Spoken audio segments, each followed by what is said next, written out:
The subject of the interview is Depression Survivors, Part 2. The interviewee is Mr. Carroll Nepstad, and it is being recorded in his New Westminster home on March the 2nd, 1999. The interviewer is Dick Ramsey. In 1917, Carroll Nepstad's parents left North Dakota to homestead in Grand Prairie, Alberta. He was born on September the 26th, 1920, and spent his childhood on the farm. In 1934, the Nepstads decided to leave prairie farming for financial reasons and search for what they thought would be a better life in British Columbia. They did not realize at the time that there were over 100,000 unemployed people in British Columbia.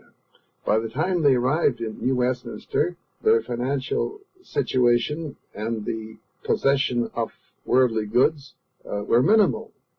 This was a common condition to many people, leaving the devastating hardships of prairie farm life during the Depression. Mr. Nepstad kindly presented the interviewer with a tape in which his granddaughter is interviewing him about the Great Depression. The tape, a product of one of her high school projects, covers, among other items, Mr. Nepstad's interpretation of the Vancouver Post Office sit-in, the Hudson Bay Snake Parade, although he does not actually indicate the bay on the tape. Notice of Mayor Jerry McGeer's reading of the Riot Act at Victory Square, the On to Ottawa journey, or march as it was sometimes referred to. That was the riding the rails by many hundreds to protest the lack of action from Ottawa, and also a word or two about the famous Regina riot, which actually stopped the On to Ottawa journey. There were other items too, including the hardships of prairie life during the Depression. The tape accompanies this tape, to which you are now listening. The primary purpose of taping Mr. Nepstad is to discover how the lives of the Nepstads were conditioned by the Depression in the Royal City. Well, thank you very much, Mr. Nepstad, for the opportunity to interview you. I might say that Mr. Nepstad came to the interview with a script written. He has all sorts of information here about it, and we have discussed a number of questions, and so we'll try to synchronize those notes he has with our questions. So if he sounds as if he's reading an answer, he is. But he accumulated an awful lot of material. I wouldn't want to see it go by the wayside. But first of all, before we get started, I'd like to thank you for the tape you gave me, made by yourself and your daughter, or your granddaughter, rather. Could you tell me your granddaughter's name? I never did get to learn that. Her name is Natalie. Natalie. Okay, thank you. That's a nice name. And what was the school she was in when she did this? School was the New Westminster High School. Oh, the local high school here. Yeah, well, that's good. And was this tape made just recently, or last year? It was made last year. Oh, last year. Yeah. Uh-huh. And I imagine it was for a social studies class. Yes. Yes. Okay. Well, thanks very much. Please extend my appreciation to Natalie, because and to tell her I thought you did a darn good job. I will. All right. Where in Alberta is Grand Prairie? Grand Prairie is about 400 miles north of Edmonton on the old road. I see. Not too far from Dawson Creek, I see. which is in BC. Yeah. And it was a very small town when I was born. You were born in Grand Prairie. It had one little small log hospital. Oh, is that a fact? Which was built in 1914. Yeah. Catherine Pretty was the one who owned it. It was called the Catherine Pretty Hospital. I would assume then that your farm was located a few miles from the town site of Grand Prairie. My farm was about 40 miles from Grand Prairie. Well, could you elaborate on the conditions, or describe very briefly, at least anyway, the conditions that led your family to leaving the farm and moving to British Columbia? We've heard that it was a devastating experience for many farmers, and they had to get away from the place at that time. When I grew up in the 20s and 30s, there were many chores to do: the plowing, seeding and harvesting, milking cows, feeding pigs, churning butter, hauling straw, and pumping water for all the livestock, which was a real chore. Everything that had to be done on the farm. And some years were really good, and some years were really bad in the 20s and 30s. There was rust, there was heat. Now, when you say rust, what do you mean by rust? Rust was coming to the wheat. Oh, rust. Oh, yes. All right. Okay. And so that didn't do the wheat very much good, did it? That's right. No. Sometimes it froze during the fall. Yeah. And sometimes it was filled up with mustard seed, so we didn't have any grain at all. Mm. And during those times, we decided that the farming was really not that good. So we you weren't getting any money for the wheat. Is that why it wasn't good? The price of the grain was really low, really low. Yeah. And the price of the oats. In fact, the price of the oats was 6 cents a bushel. 6 cents a bushel. 6 cents a bushel. And the wheat was about 15. So if you couldn't sell it, and if you couldn't make money, you couldn't live. And you had to pay for the freight. Yes. So you didn't have any money left.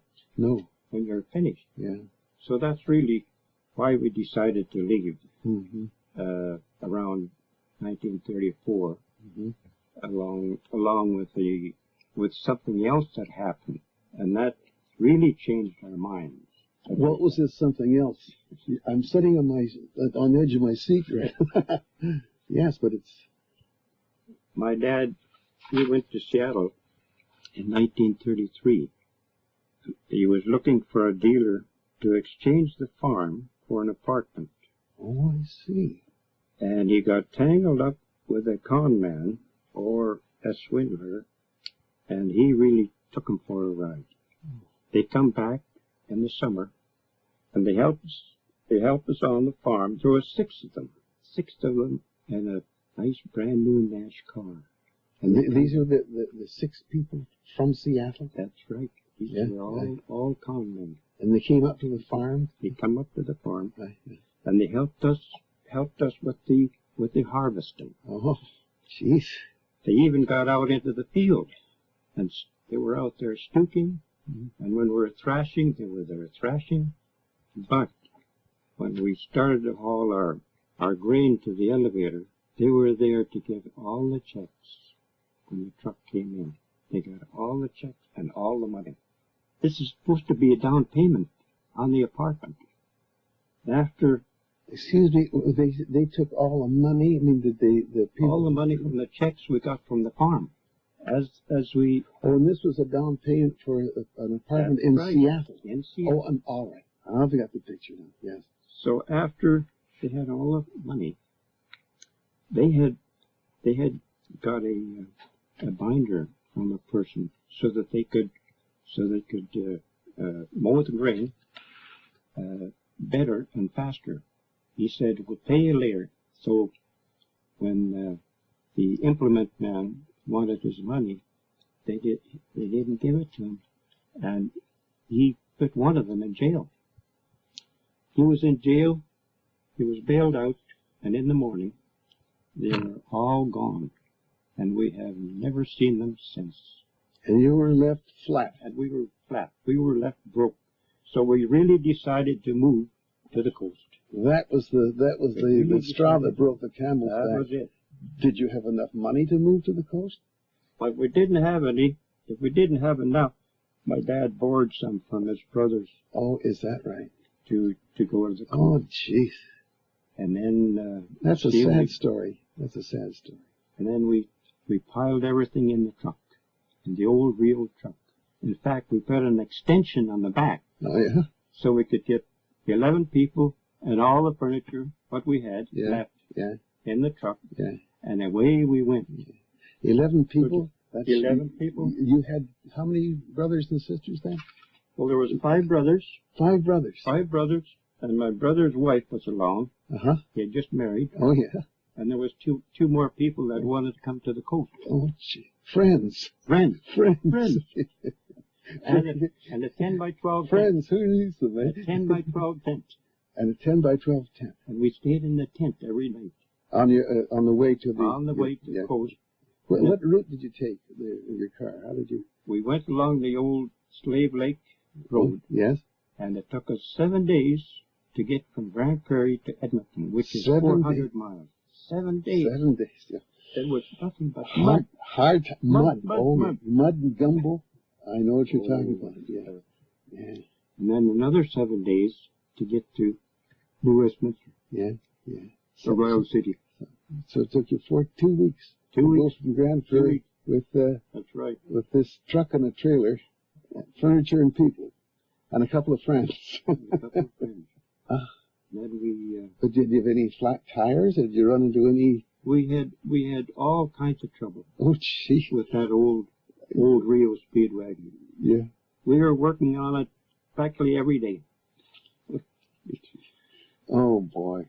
And we finally made it to the good old New Westminster and the old bridge. Oh, yeah. Went across the railway bridge. Yeah. And then we had to wait. Yeah.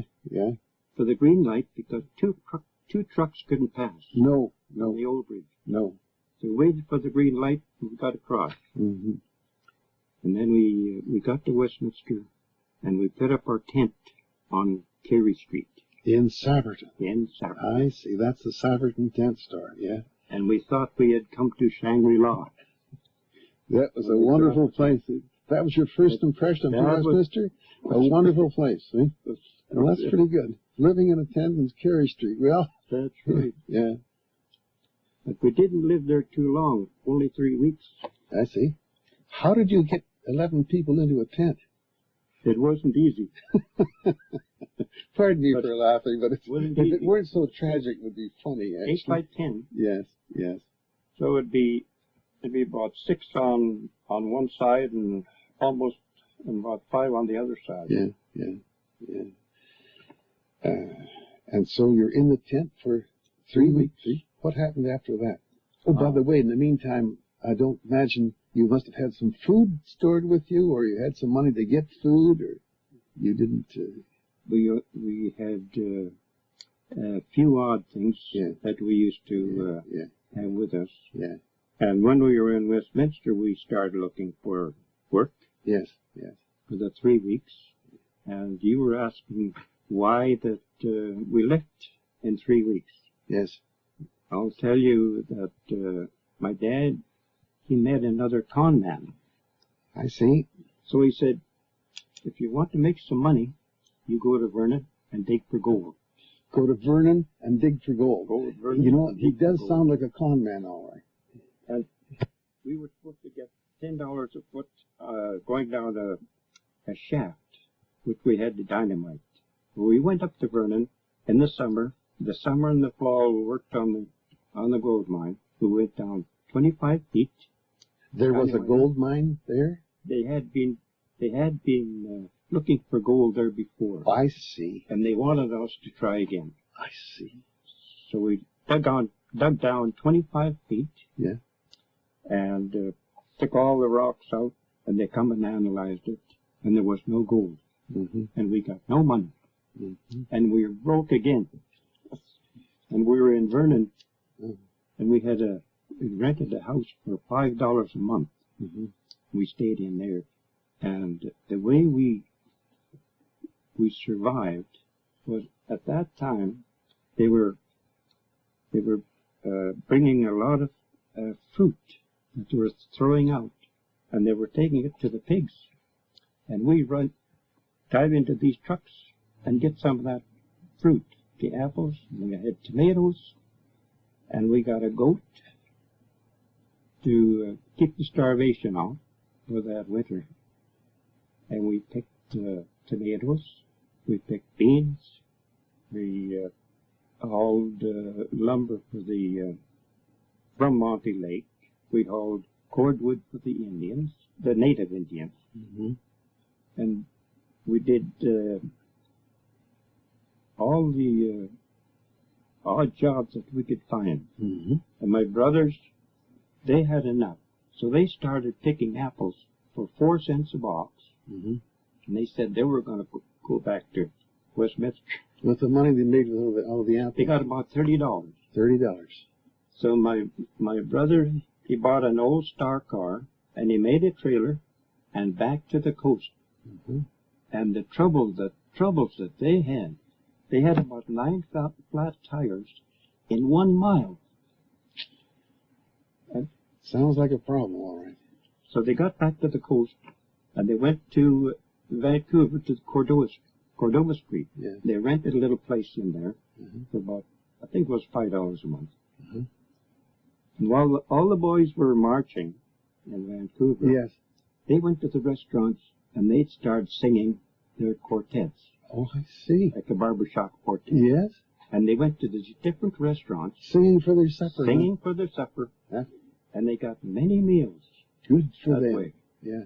Which the meals were only 15 cents. Yes. At that time. Yes. And some places you'd get for 10 cents. Yes. Some of the meals. I've heard that, yes. Cordova Street and Water Street. Both of them. And this is going on while all the boys are marching. And one of my boys, one of my brothers, he got a job at BC Manufacturing in New Westminster at that time. So he called us in Vernon to come back to Westminster because we were sort of starving there too in Westminster. Yes, I would So we imagine. come back, I mean in Vernon. In Vernon, right. So we come back to Westminster, and they had a little place to stay in. Something they rented? Something, yeah, you rented a little place in Westminster. Yes. And then, of course, started looking for more jobs while the people were marching. Yes. They were marching in Vancouver. Yes, yes. Westminster at that time, it wasn't as bad as Vancouver. No. They would come in from Vancouver, though, and the police would, oh yes. No. They would come in. Yeah. They'd come in on the train, and the CPR would come through there, and they'd get off the train, and they'd go to their little jungles. Yes. There was one jungle at between the retaining wall and the railway. Yes. One in there. There was another jungle on the west of Westminster. Yes. Where they had little shanties and shacks. Yes. There was one in South Westminster, just across the bridge. Yes. Yes. One in there. Yes. And they were always asking for handouts on the street in Westminster. The people that were really helping them were the churches and the Salvation Army and some of the other communities. They were really helping them. Many of them went to Vancouver because they could get 30 cents a day there. They wanted them there so that they could be ready to march in all their divisions. There was 5 divisions there, and they wanted ready to march. But in Westminster, you excuse me for just so you pick it up on this. You said that you were looking for work when you got back in Westminster. Did you have difficulty finding work? In Westminster, your brother's working. My brother, one of my brothers, found work in Fraser Mills. Oh yes. How old would you be at that time? I would be about 15. 15, yes. And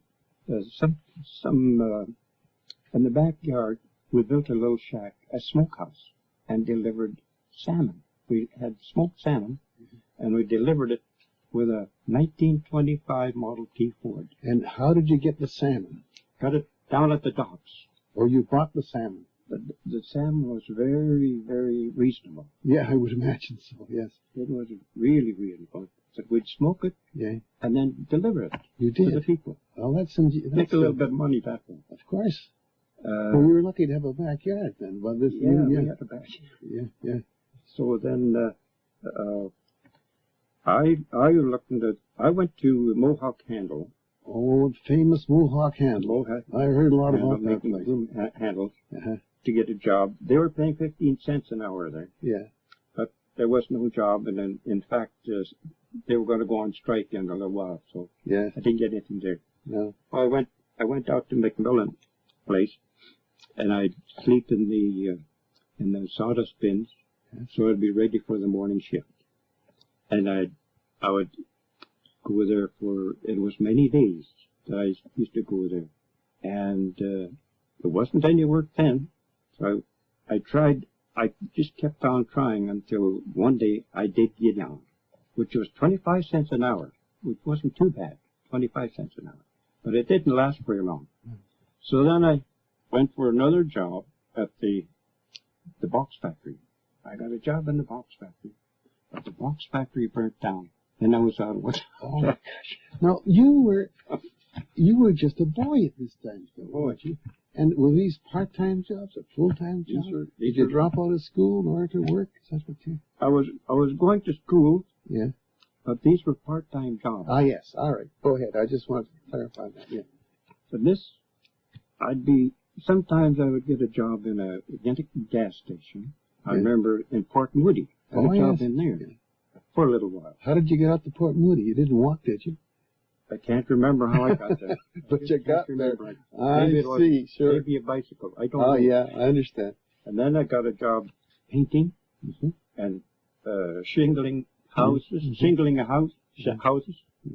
And after all this was going on, I finally went back to Peace River Country. You did? In 39. In 39? I went back there for all the harvesting. I see. Picked up a few dollars. Make up a few dollars. I stayed there till the winter time, and I come back on the train that was hauling cattle, and I had a free ride because I was feeding the cattle on the train. That's how I Good for you. So I went back again the next year. Yes. In 40 for some more harvesting, and I made a few more dollars. So then when I come back, the marching was just about over in Vancouver and Westminster. So they got emergency relief from the public works, which they gave. On relief. On relief. Yeah, a lot of people on relief were lucky enough. Yeah. And that was around 38 and 39. But what really happened then was the war came along, and most of those unemployed, they joined up. And there was 58,000 of them that joined up in just a few weeks. Food, clothing, and shelter, guaranteed. Right. They had everything. Yeah. Sure. They had everything. Yeah. So I joined up in 42, and I went overseas in 42, and I was there 4 years, and I came back to the Royal City, and I have never left it. You never left it? I have never left it since that. You've been working steadily ever since? Got a job at H.R. McMillan. Oh, yes? After the war. And I got married. And we had 2 boys. And you know that, believe it or not, ever since that time, I was never really broke. Good for you. Wonderful. I wonder if we could backtrack just a wee bit in this fascinating story. When you're getting these part-time jobs and so on, I asked you if you had dropped out of school, and you said they were part-time, they had to go to a school. Could you tell me the schools you attended? I attended a school when we were in Vernon. Yeah. When we were in Vernon for a little while. Yeah, I see. I attended a school there. Yes. When we come to Westminster, I attended the Duke of Connaught High School. Oh, in other words, you're ready for high school by the time you got... I was ready for high school. How old were you then? It was about 15. You were 15? About 15. So that was grade 9, I guess. Right? Yeah. Did you have grade 9 then? Yes. And then after the school, Mm-hmm. then of course I went to look for this job Mm-hmm. Yeah. at Macmillan and Bodell. Mm-hmm. Do you have any memories of school? Anything you could tell me about your school days? Did you like it, or did you hate it, or did you like the teachers? My school days on the prairies was a one-room school. Yes. And there was 8 grades. In one room. In one room. Right. A row of grades. Every row was a grade. Yep. Mm-hmm. And that's how we went to school. Yes.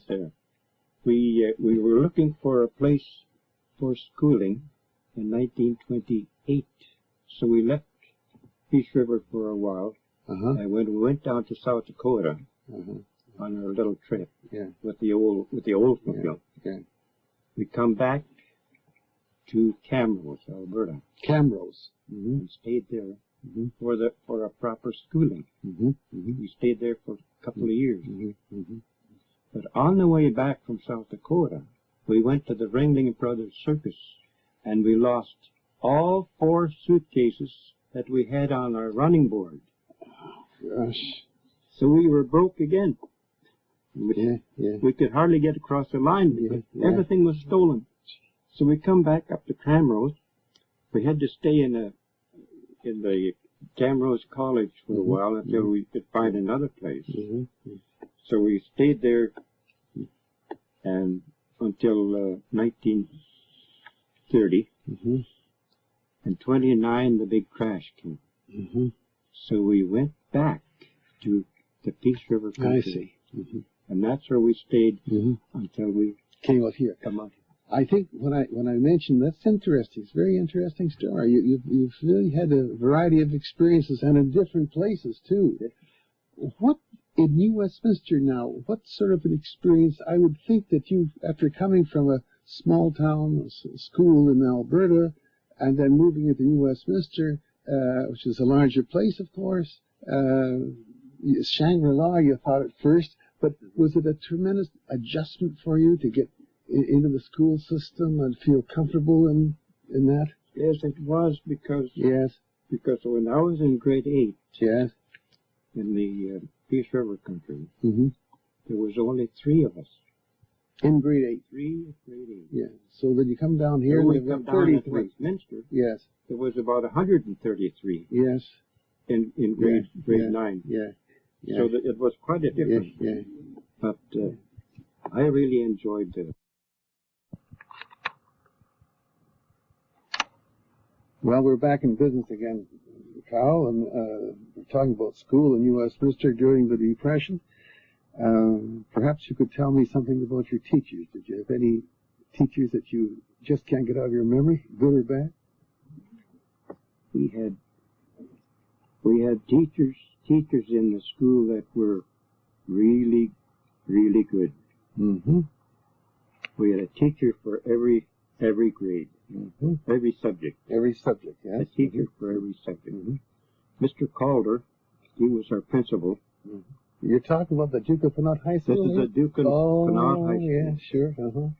Mr. Calder was our principal, and we had Mr. Ford as our room teacher. George Ford? George Ford was our room teacher. We also had Mrs. McEwen as a room teacher. There was Miss Gilly, Miss Urquhart. She was the algebra teacher. She couldn't hear too good, and when she would come in the room, the boys would start humming.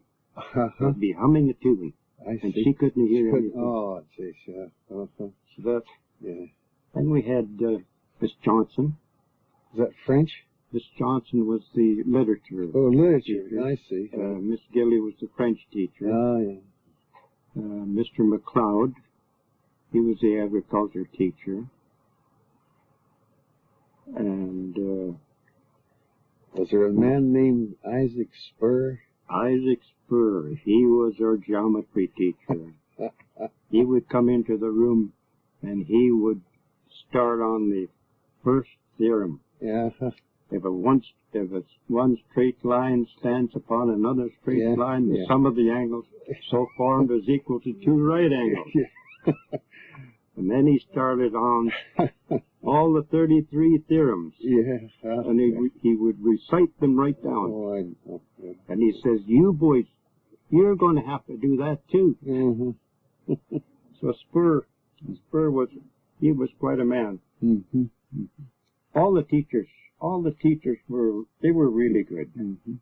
I was in the play they put on Henry IV they put on. I was in that one. Oh, you were? Yeah. Good for you. And Mr. Manatti, Latin teacher. a Latin teacher, and the teacher that would teach us calisthenics. He told us we had to get ready in 1937 to meet to get ready for the coronation. So on May Day, we all went over to the May Day in 1937. Mm-hmm. Patricia Navard was the May Queen, and we put on a great show. Patricia Navard. Yeah. Patricia Navard. We put on a great show with pyramids. Ah, yes.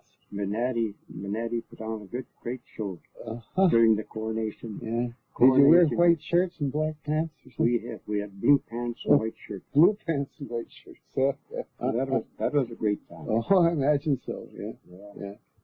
In 37. Yeah. And all the May days after that, they were all great. I understand that you're the only man in New Westminster who can recite all the names of all the May Queens from the beginning to the end. That's an exaggeration, but you have a reputation for that, I understand. I can tell you them all from 1870. Is that right? Right down to the present 1998. Is that right? Tell me. 1935. 1935 was Mary Doyle. Mary Doyle. You're right. Doyle. Yeah. And I remember the first one I went to in 34. Mm-hmm. Catherine can't remember the last name. No, well, you've got the first name, and that's very good. 34. I'm not going to hold you that. You're not going to leave this room till you talk to that last name. Don't worry. No.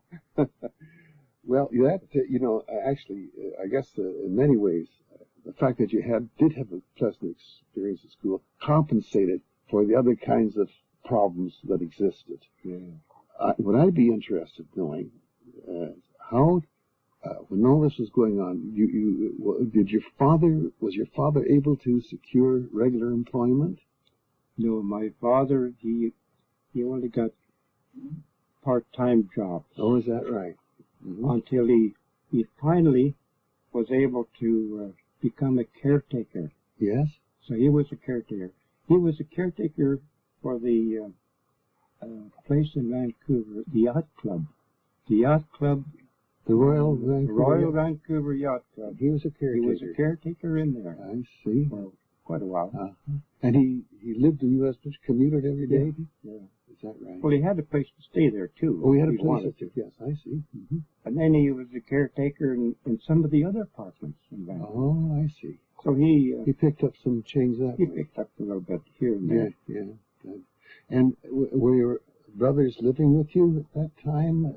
Did the other members of the family supplement the family income? My brother, we were all living, practically living together, all but the brother that was married. Well, yes. Yeah. And he got a little place by himself. Yes, yeah.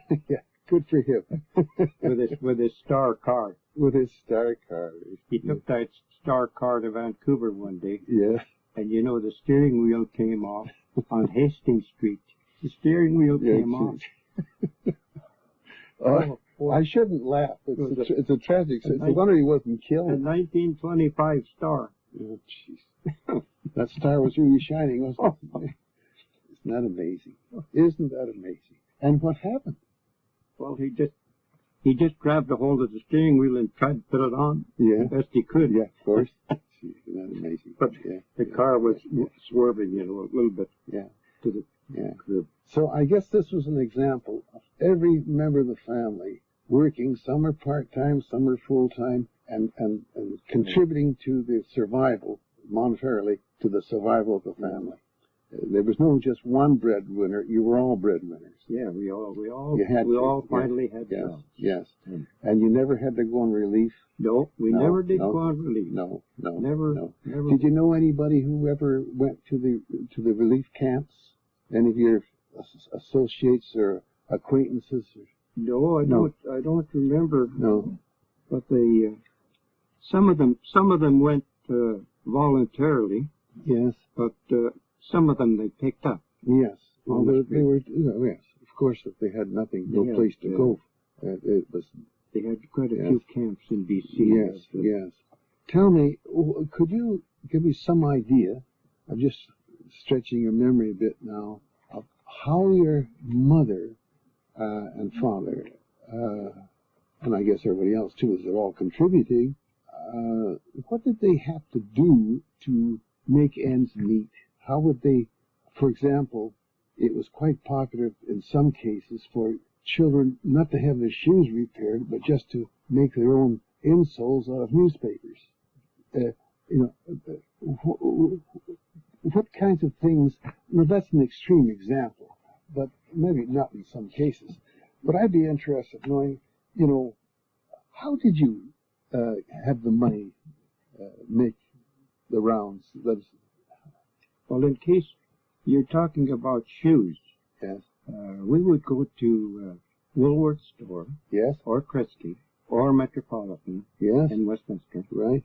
And for shoes, they had these little rubber soles that you could patch on for about 10 cents. I see. And that's what we'd. That's as far as shoes went. Yes. We'd get these little rubber soles. Yes. And we'd patch them on the shoes. Yes. Even if there's holes in the shoes. Yes. Yes. And that's how. Yeah. We got a lot of things in these Kresge stores and Woolworth stores. Yes. Yes. They were very reasonable. Yes. There. And I imagine fresh bread would cost, but the old bread would be much less, right? I remember buying bread. Oh yes. In the Safeway store for 5 cents a loaf. Mm-hmm. That's what they were at that time. 5 cents a loaf. 5 cents a loaf. That's fresh bread. Fresh bread. It's Pollyanna bread. Oh yeah. They call it Pollyanna bread. Yes. And my mother, she would bake bread too. Oh yes. I was brought up on homemade bread. Oh, that's a Norwegian tradition. That's right. We had homemade bread. And it's very good bread. I've tasted Norwegian bread. It's absolutely fabulous. Yeah, it is homemade bread, and many times we lived on bread and gravy. Bread and gravy. Bread and gravy. Homemade bread and gravy. Floating around the gravy. That's right. Yeah. That was our meals sometimes. Yeah. A lot of spaghetti. Was that hard to get? We didn't have too much spaghetti. No. We had our own little garden. You had your garden. We had our garden. Yes. And we put up all our fruit, all our vegetables. Mm-hmm. We had a hole we had a cellar, which was a hole underneath the house with a trap door. You right? Oh yeah. And we'd put all our carrots and our beets and rutabagas, and we'd dig them under in the ground, and we had vegetables all winter. And in the summertime, we would go picking berries. We'd pick wild raspberries, wild blueberries, wild strawberries. And where would you just find these? Right in the city, or around the city, or in your backyard? Well, these were places. In fact, the blueberries we picked down on Lulu Island. Oh yes. The wild blueberries. There was all kinds of them down there. These wild blueberries, and all these berries we canned, so that we'd have them through the winter time. You're talking about berries. It reminded me of loganberries. They had quite a growth of loganberries on the banks of the Brunette River, which was known in those days, from the North Road to the Fraser, it was known as the Packing House Creek, because Swift Canadian had a packing plant on. You probably recall that. On the other side, of course, on the road was the Brunette River, you see. Yeah. However, there were patches of loganberries there, and there were quite a few of these, you refer to them as hobo jungles before it. There was quite a, if I remember my childhood, and they would make this Loganberry wine. It's called Vin Champagne, or Vin Supreme. Vin Supreme. That's right.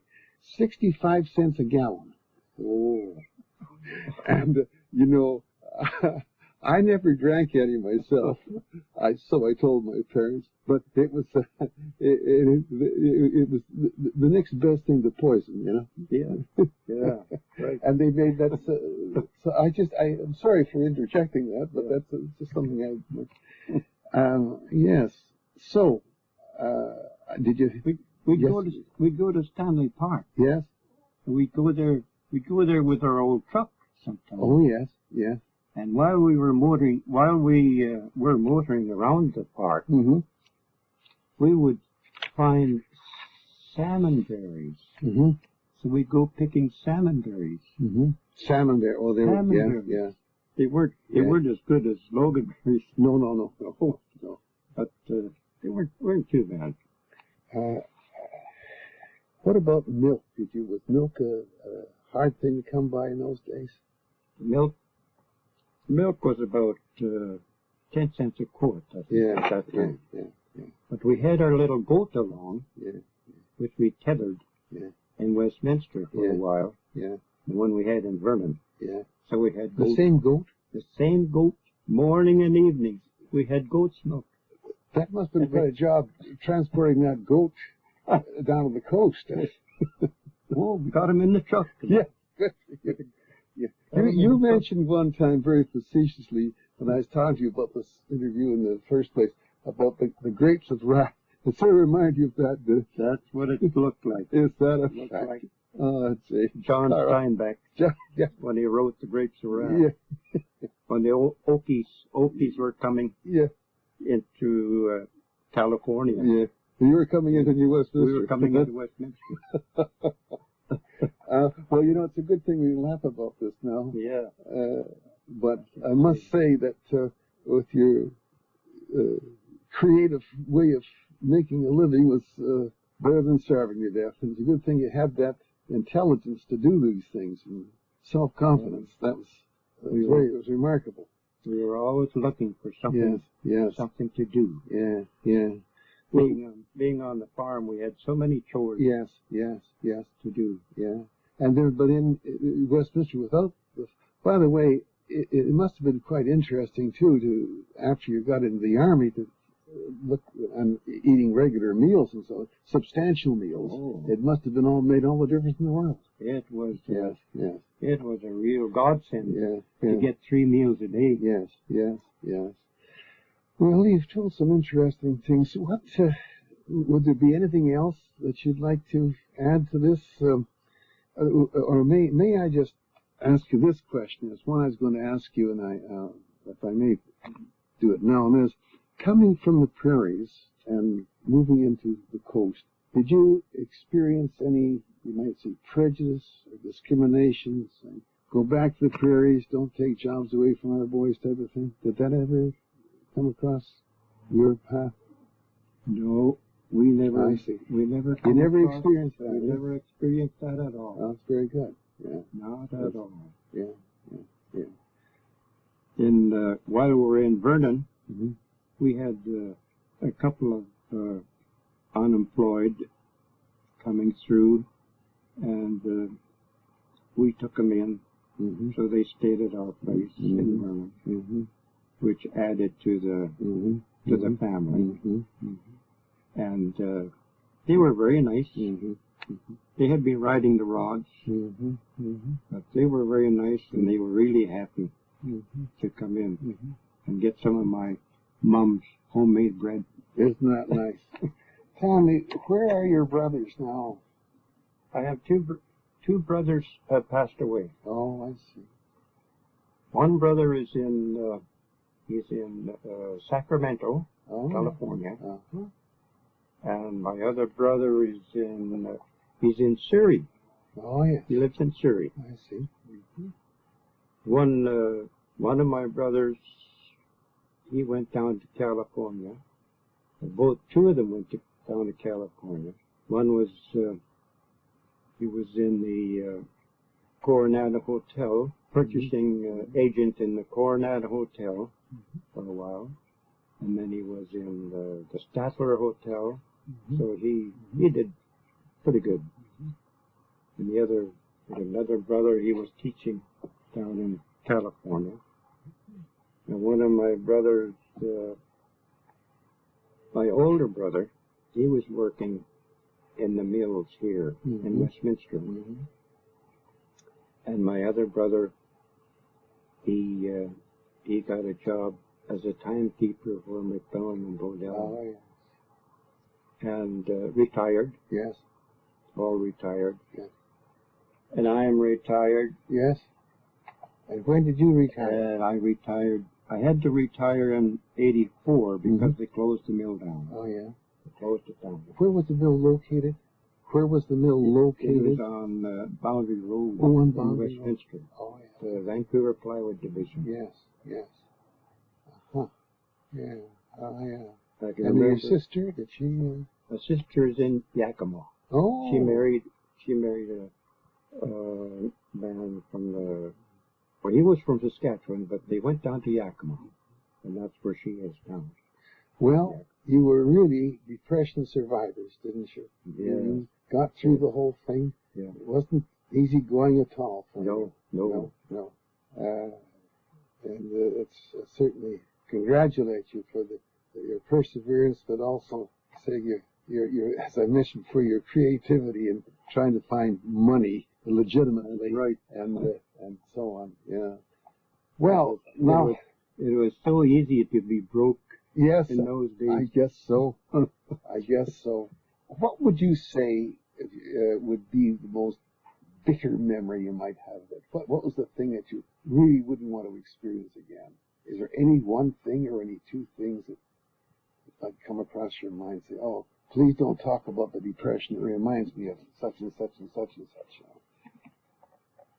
Well, the Depression, during the Depression, the people lived all right. We had enough on the farms because we could butcher some cattle, or we had eggs and things like that, which were only 2 cents a dozen at that time. But as far as how about New Westminster? What made you your experience in New Westminster? What was something you wouldn't want to live again? Well, it's the time that there were so many people that were absolutely without work, destitute. And you could see them marching, marching, and no place to go, and just waiting for something to do. A lot of those people were from the prairies. And many of them were single, too. And they were you single. You had your family. Yeah, we had our family. And we stuck together. Yes. Family stuck together. Yes. That's really what the difference between that's right. The marching. And you were able to stick together. You see, you had a good, cohesive relationship with the members of the family. And you probably realize this is one thing we can do. Well, you've made a large number of notes there, and I hope we've covered the things that you put together there. Would you want me to turn the tape off for a minute so you can think about it? And there might be something that we've missed, or there's something that you'd like to say that I haven't covered here, or you'd like to cover? Yeah, sure. Take it off for a minute. Okay, we're just going to close off for a second, folks. We'll be right back. Well, Carl said he has a few of the things he'd like to say, so the floor is yours, Carl. I really like to thank the Royal City, New Westminster, for being one of the best cities in the land. And right from the time I come over the old Westminster Bridge in '34, right up until today, and a year after I come over the old bridge, Premier Patella, who was the premier then, he started building the new bridge in 1935, so that in It took 2 years to build. So in 1937, I went across the new bridge in November the 15th, 1937, and the premier was opening the bridge with a torch, being not a ribbon, it was a metal ribbon, and he opened the way with the torch, and we all went across on November the 15th. Yeah. November the 15th. November the 15th. 1937. 1937. That's a day you won't forget, I guess. No, I won't forget Yeah, that. that's good. And speaking about Patola, his brother was up in the Peace River country in 1924, and he was teaching school up there in our school in Valhalla. Well, that's remarkable. And Valhalla, that was just north of Grand Prairie. Is that where it was? Well, Valhalla was south. Oh, south. It was south. It was close to Beaver Lodge, and close to Hythe, close to Wembley, where Herman Trelly won all the wheat deals when he sent his wheat down to Chicago.